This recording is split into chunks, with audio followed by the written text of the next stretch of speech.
Hello, everybody, and welcome to episode number 121 for the National Land Realty Podcast, where we discuss all things land.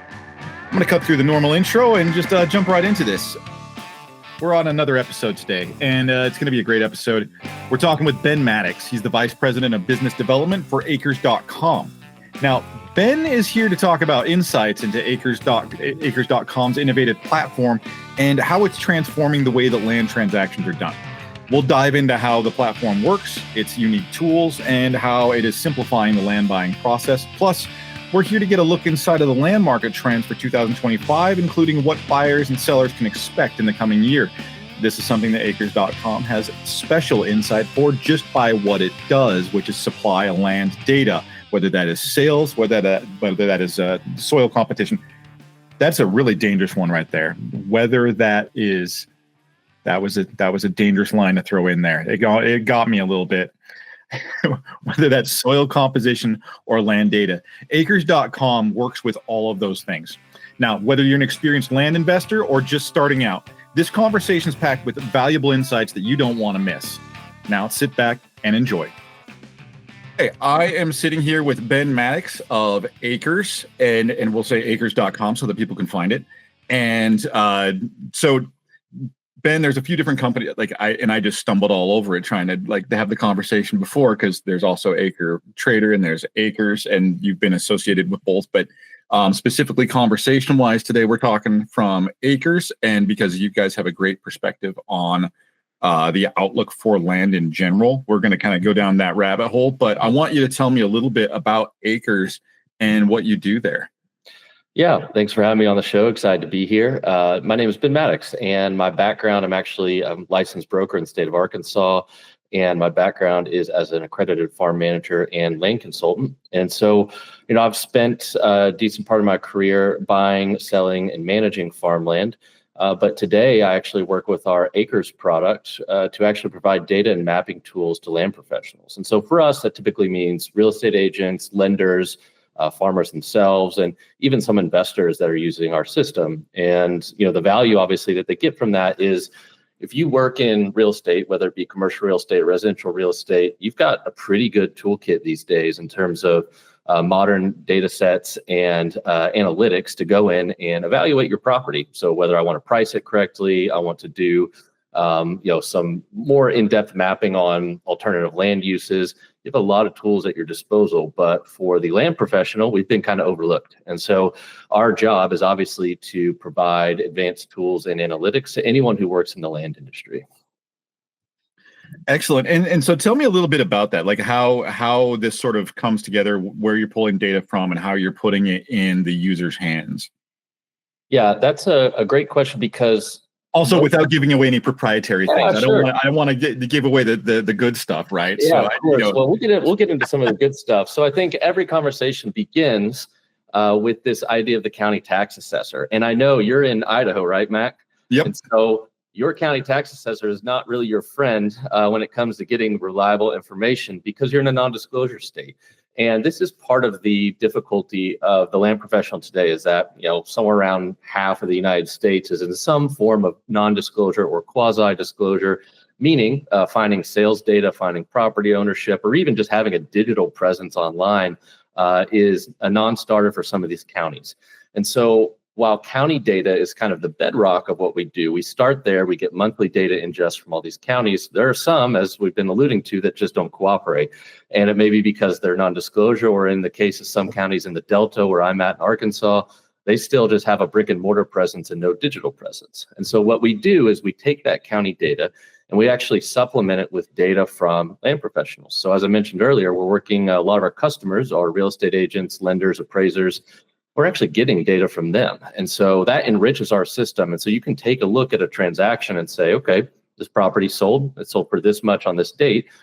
But I also know that it was planted to this perennial crop. It has this form of irrigation on the property. And maybe there's a house on the property as well. Kind of information that you're not always going to get because we're enriching these sales with descriptive data that's hard to find somewhere else.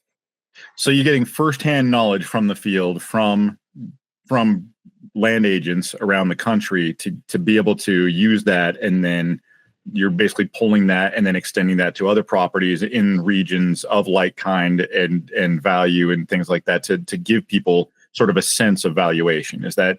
Yeah, we thought about our data objectives with acres, and we really wanted to do kind of three things. First, we wanted to have data that was current, right? So we're updating every week or every month in most regions and every week in some regions, right? So if you go to the Midwest or California, you're going to get month or weekly data updates from us. So current is the first thing we think about.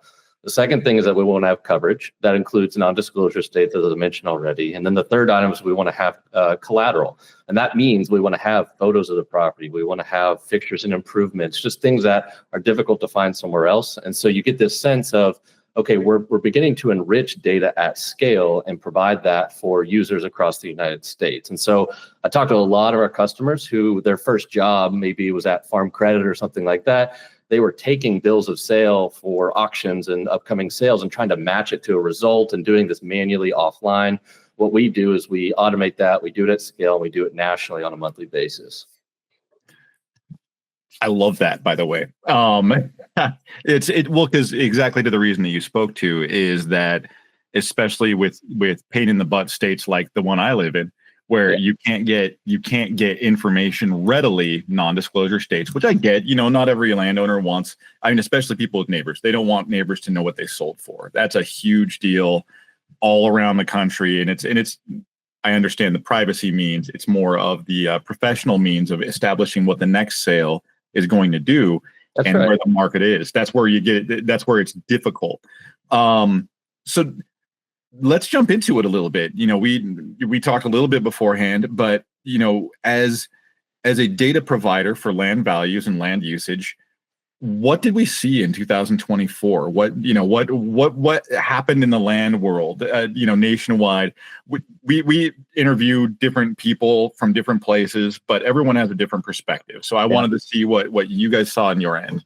Well, that's one of the things I love about our work is that we're working with clients in every state, and so we're getting feedback from them on what they're seeing in their markets. And typically, what we saw in 2024 was, at least for, let's consider it, prime farmland, arable farmland, we saw either a flattening out or maybe a single-digit decrease in values in some places. Now, overall, I would paint a picture of stability in the farmland market. We'll get to some of that more later. But I think when you look at arable farmland, we definitely saw a moderation from the rate of growth that we saw in previous years. So maybe just a slight drop off in how aggressive the growth is in 2024 or was in 2024. But overall, I think the land market remains strong. There are interesting pockets and idiosyncrasies throughout the U.S. We can certainly dive into those today. But the general story was a moderation from the last, call it, COVID to today, a slight moderation in the rate of growth that we saw in this past year. Yeah, and that's similar to what we see industry-wide, or from any economist that we've talked to, is that we whenever I've talked about it, we've called it a plateau, and it was. We saw this explosive growth from like 2021 to 2023. That it seemed like every other month you'd see a new record in Kansas or a new record in Iowa for farmland value. That was happening routinely. There's multiple properties that sold at like $24,000 an acre. That was just, I think those are unheard of prices historically. And then we saw everything kind of just plateau out. The supply chains got sort of, everything kind of mellowed. Fertilizer kind of equalized a little bit. There wasn't just crazy overhead coming at for landowners or new land acquisition that you had to worry about, and the market overall stabilized. Now, is as far as the market goes, do we see interest rates kind of playing into this a little bit? Do you think that helped stabilize, or agriculture tends to be more of a cash purchase? So how did you see that kind of play in?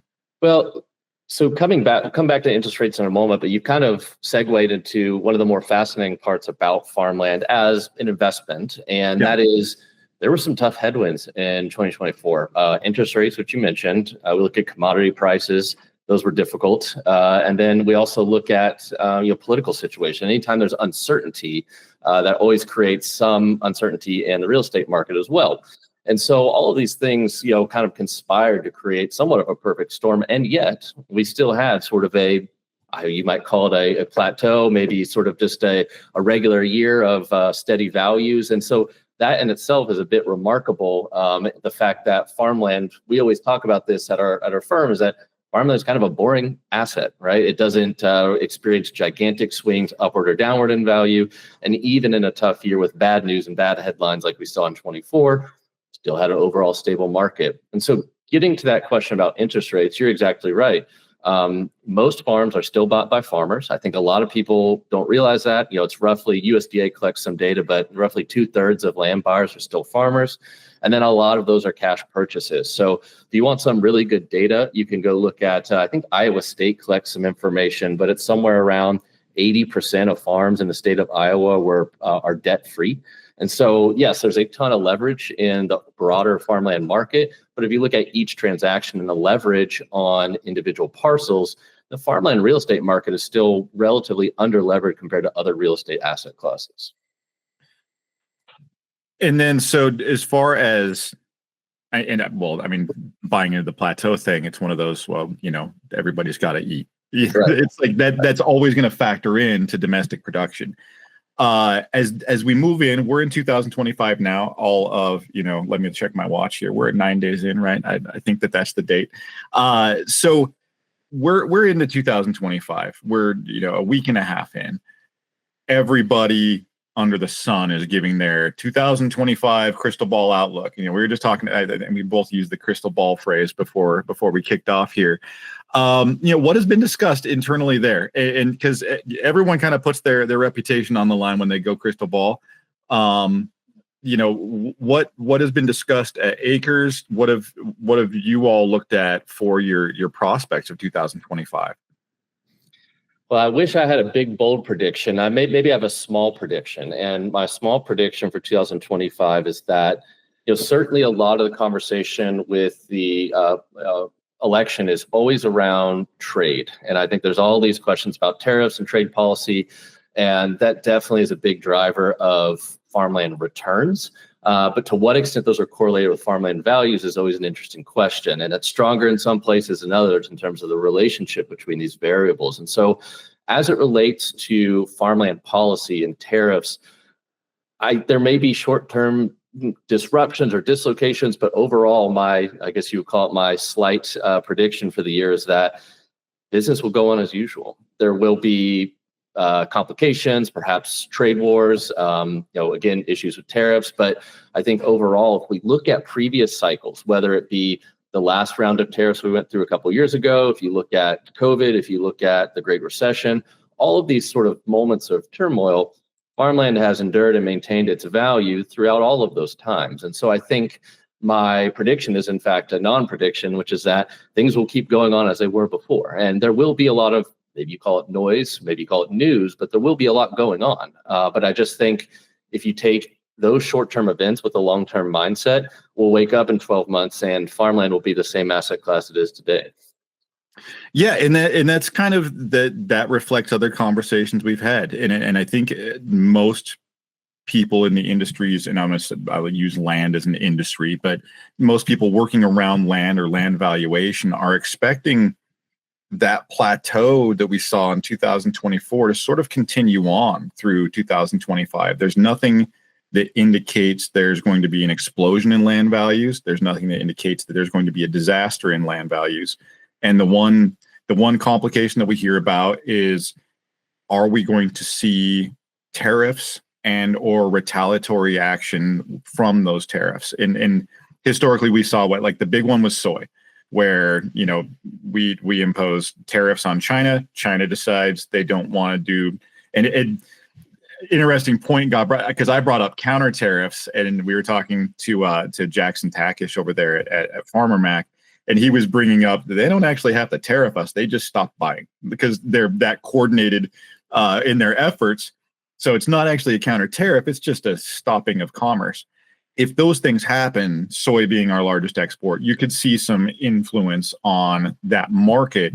But then you're just looking for new buyers. You're looking for subsidies to weather the storm until that's taken care of. Again, probably not overall affecting things on a whole. And you could see an effect for 1 year until crops rotate. Like you're going to adjust to the market, right? So along those lines, as we go into 2025, do you see any trends in the sort of niche trends and you brought up geography that could be interesting as well. Yeah. I wanted to ask you about that, but I don't want to like make it too diverse of a question here. But yeah, what can I throw you on the spot on? Well, I mean, as far as a trend, I think when we look at the overall land market, because farmers represent such a large group of the buyers, again, roughly 2/3 of land buyers, there may be buying opportunities for first-time landowners, right, in 2025. And why I bring that up is we take a lot of the data in our system. So we have data on 150 million parcels, and that equates to tens of millions of sales transactions in our database. And at Acres, when we start to look at that data, particularly in more competitive states with high levels of land turnover and liquidity, so the Midwest, California, when we look at some of those markets, what we find is that there's a really large dispersion around the mean when it comes to sales. So if you look at the same farm, same kind of quality, same area, you're going to have sales on the really high end, $20,000 an acre in Iowa, and then you're going to have stuff that sells a little light.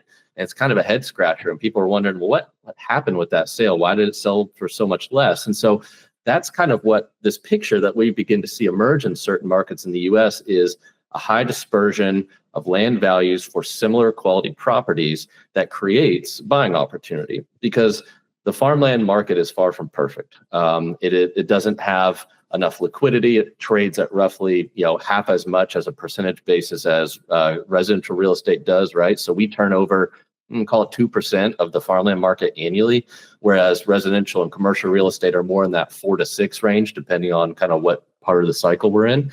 And so we sell a lot less of our land as a total percentage on an annual basis. And because of that, it's slightly imperfect. And so I think what you're going to see in 2025 are opportunities for, like I said, maybe that first-time buyer wants to pick up an investment property or maybe just a recreational property. I think that this could be the year for that, because you're going to see this sort of uncertainty probably just move its way through 2025. And like I said, otherwise be a boring year for land values.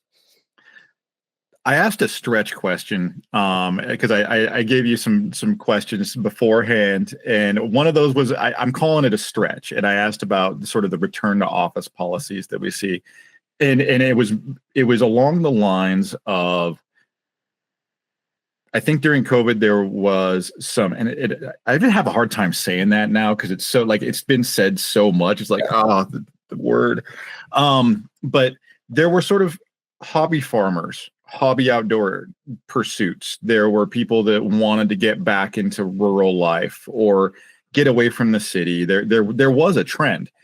And now that we are seeing back to office policies kind of pull people back in, do you see any influence from that? Or is that strictly headlines?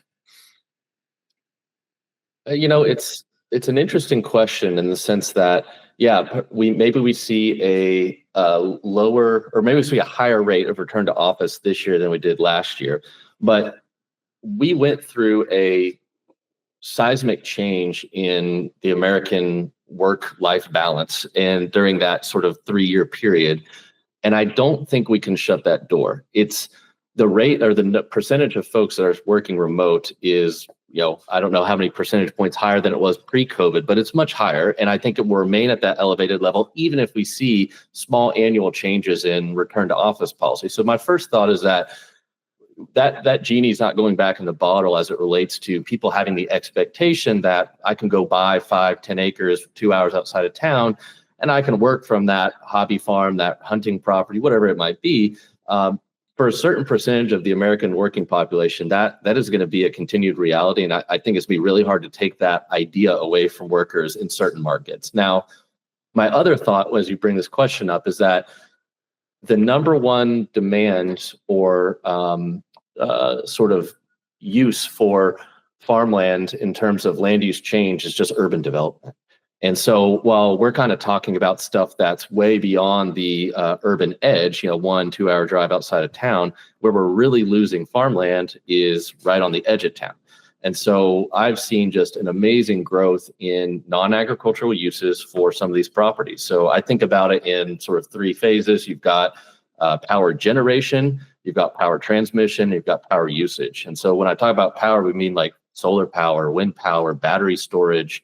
When we talk about transmission, obviously we know our grid needs to be updated, but we're building a ton of transmission lines. And then three, when I say usage, we're looking at data centers, even cryptocurrency mines. So you'd be really surprised at some of the stuff that's getting built these days that's eating up farmland. And so there will be a perhaps reduction in folks who are purchasing that kind of hobby farm, but these other uses, maybe more industrial uses, are really coming quickly onto the scene. And I've been amazed at just the demand for land. And so I think we've got this whole other growth category driven by high data usage industries. Again, supercomputing, AI, data centers. This is all kind of the cutting edge of stuff, and they all need land. Yeah, since I think Google abandoned their underwater data warehousing, right? They were doing the containers underwater to keep their data centers cooled, and I think they abandoned that. So they got to move somewhere, and it's not going to be the sky, right? So it's not the actual clouds that this stuff is in. It's in a data warehouse. That's right. And I think a lot of the headlines, through the last couple of years have been on that whole.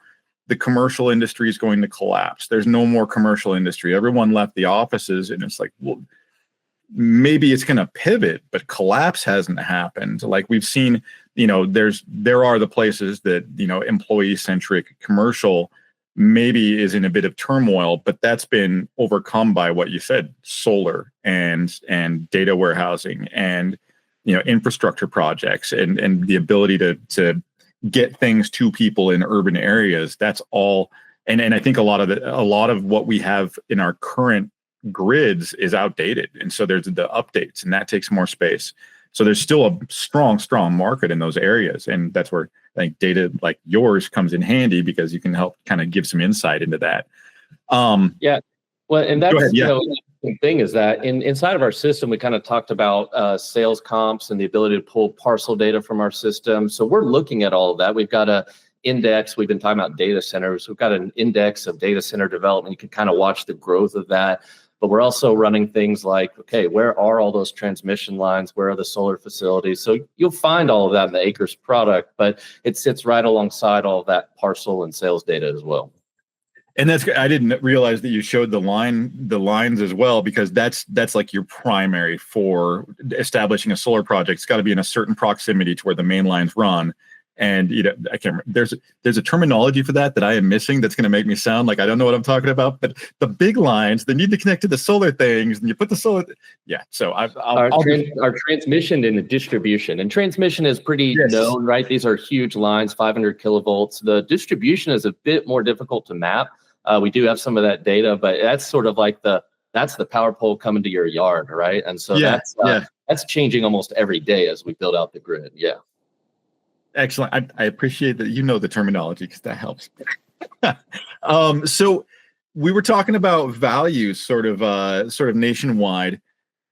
Do you see any areas? I mean, this is like the sweet stuff, right? Do you see any areas of opportunity in terms of land that is moving at a more customer-friendly rate, or land that is moving at a more seller-friendly rate, right? We got to look at it from both sides. Sellers want to sell high, and buyers want to buy low.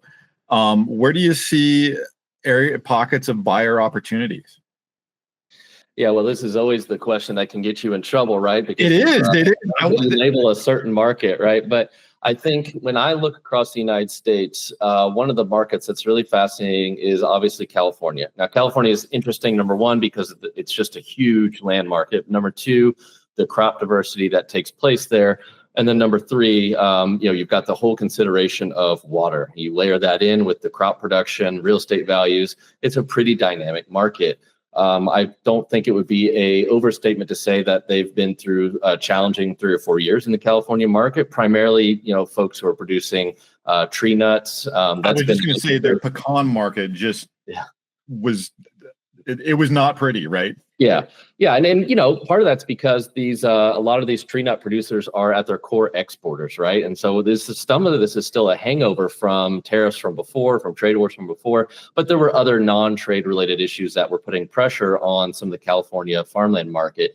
But the reason I bring it up is that we've seen a bit of sort of settling out of that market. There was certainly in certain areas and certain water districts declines in land values for certain types of crops. Whether we see a sort of bottoming out of that and kind of a recovery of values in 2025, we'll see.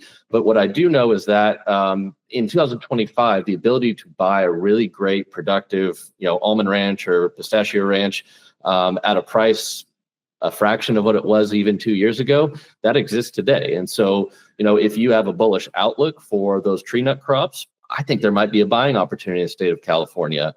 My sort of thing when I go to conferences and I talk to people, there is in the farmland market or in the farmland community sort of maybe a stigma with California. I think obviously related to water availability, some of it being politics, some of it just being it's different. But I always say don't underestimate California. Its demise has been forecasted many times before, and the reality is it produces things that you can't grow anywhere else in the United States. And so I think there is some inherent value in that market that you're just not going to be able to pick up and move somewhere else. So I say don't underestimate California, don't count them out. And if you're interested, I think there are properties for sale today that are trading a lot lower than they were even 2 years ago. That could be an opportunity from my perspective. Yeah, we've been seeing the same thing, especially like you take Northern California area. And I think one of the big things affecting that is obviously fires, right? Like that's definitely lowered property values in Northern California, Southern Oregon, that you see that effect of wildland management and fires and water resources and all that is having a heavy effect in those areas. Also, anytime there's turmoil, there's opportunity, right? Like that's anywhere, a rule that will always apply. When you are looking at, possible, I want to say, like we talked about values, we talked about states, and I was wondering about if you watch certain trends in the markets to try to establish and kind of put on your crystal ball what you use to predict things, or what you see is like, oh, I see a red flag, let's cue in on that. Are there ones that you're watching now, or are there things that you keep an eye on regularly? Well, definitely don't spend too much time at the coffee shop. That's the first thing to know about making good predictions in the farmland market. But I would say, maybe if you zoom out at a 10,000 foot level, farmer sentiment is still really obviously critical to capture.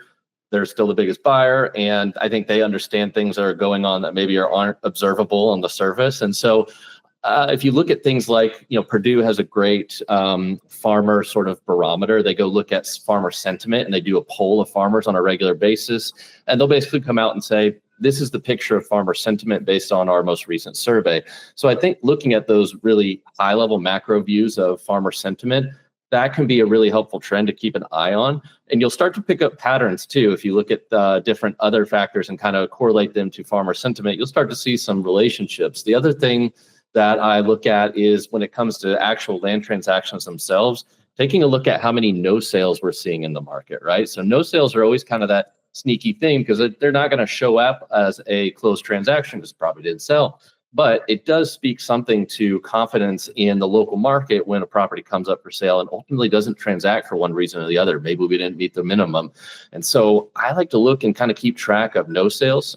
There's not like a great nationwide database of time over time, the amount of no sales going on in land transactions, but it is something important to watch. And I think it's almost, it's sort of a foreshadowing of what might be going on in a particular market. I was going to say no sales or price adjusted on properties. When you see a lot of movement in the prices, you could see like there's a misalignment of expectation in price. Usually is what you're looking at in those areas. And you're like, okay, I got to wait for this market to adjust a little bit. Like that totally makes sense that would be something to look at. Wanted to throw a little bit of a twist on the questions here, kind of back to Acres as a platform, and ask you, in terms of, you've explained what you do and sort of how you do it. And I wanted to ask you from the customer side, about your ideal customers and how they might get involved with acres? Yeah. So, we provide data, we originate data. You can find that in our system. But the other thing that we believe is that you shouldn't have to be an expert or receive advanced training to use world-class tools, GIS products. And so what we find is there's a lot of folks that they want to create useful collateral for their listings. They want to create useful information for managing their property. But I don't know if you've ever tried to teach yourself to use any of these GIS products out there, but there are people who get 4-year degrees to do this. And so our belief is that it should be something you can do in minutes. And so for us, our ideal customer is that person who says, I'm a land professional, I'm a busy person, I don't have time to go get advanced training in this, but I want the same capabilities as somebody who has, decades of experience in GIS and mapping technology. So that ideal customer for us is hungry for that kind of top-end capacity and capability in their mapping products, but they're also they're interested in building something, because our system is not just what we give you. We give you the ability to actually add data to our platform, and you can visualize really anything you want inside of acres. And so that's our ideal customer in terms of maybe the psychographic of who we're looking for. In terms of the demographics, land professionals, someone who works as a real estate agent, a lender, a farmer. But we also have a growing cohort of folks who don't work in ag. We talked about some of them today. So that would be folks who are working in the renewable energy space. Some of those folks who are building out the data centers that we're seeing. And then even things in like home building and mining and aggregates. Those aren't things that we really talked about today on our call. But we're building a lot of houses right now, and that's also eating up farmland. That's a buyer and a user of American farmland. And so I think anyone who is in the business of land, that's our ideal customer. But we do really want those folks who they've always wanted to have the capability to do something a bit more advanced with their mapping, their data, their technology, but they didn't really want to put the years of time into becoming a specialist for it. So that's hopefully the problem we're solving for our customers. Excellent. And I just realized too, I had a question to put you on the spot with, and I didn't ask it, and I want to throw it back. I want to loop back real quick before we hop off here. But what's the most overvalued markets that you see? That's the one that will really get me in trouble. But I think when I there's a reason I asked it. I know, yeah. One of the markets that's really challenging. I'll reframe your question, and I'll say what's a challenging market to value. I think one of the markets that's really difficult to value in the United States would be some areas of the Mississippi Delta where you have recreational values that sort of influence and creep into farmland values. Because if you have good flooded timber in different parts of the Delta, you can sell for $10,000 to $15,000 an acre. Farmland values are 4 to 6 in some of those places. And so you start to scratch your head when things transact, and you're saying, well, how that sell for $15,000 an acre when everything else is selling for $5,000 an acre? And that's because of that recreational component. Now that market's really fickle, and there's a much higher correlation to the recreational market with things like the broader economy than we see with strictly arable cropland. But I think the larger presence of high dollar recreational ground in any farmland market makes it really difficult to value, because there are other things going on that go beyond and transcend just what can I get for farming 80 acres of corn and soybeans on this property?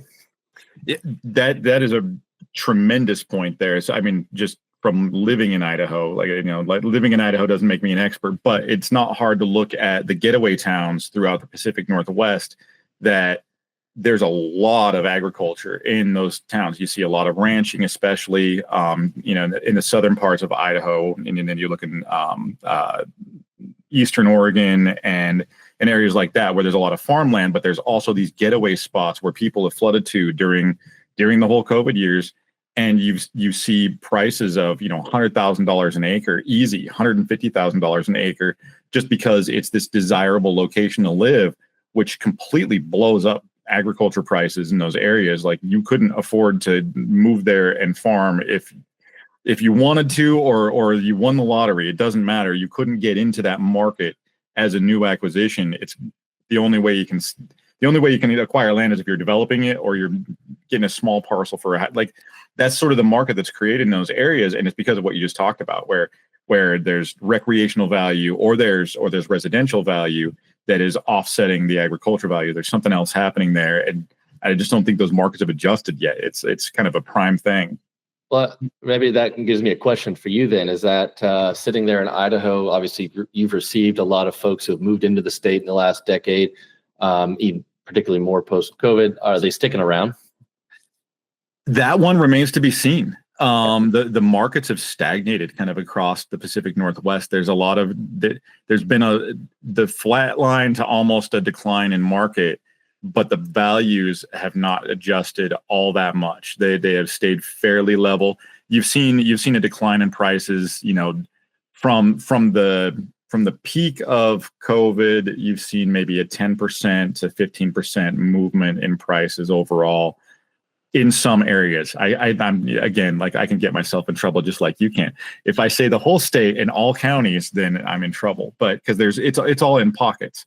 So yeah, we see a lot of that, and we see that throughout the whole Pacific Northwest. There's even, there's getaway spots all over. Like we see some of those in Missouri and places like that where there's a great getaways, and there's also your agriculture in those areas. So they get offset by each other's values. So yeah, it's going to be an interesting 2025, I think. Absolutely.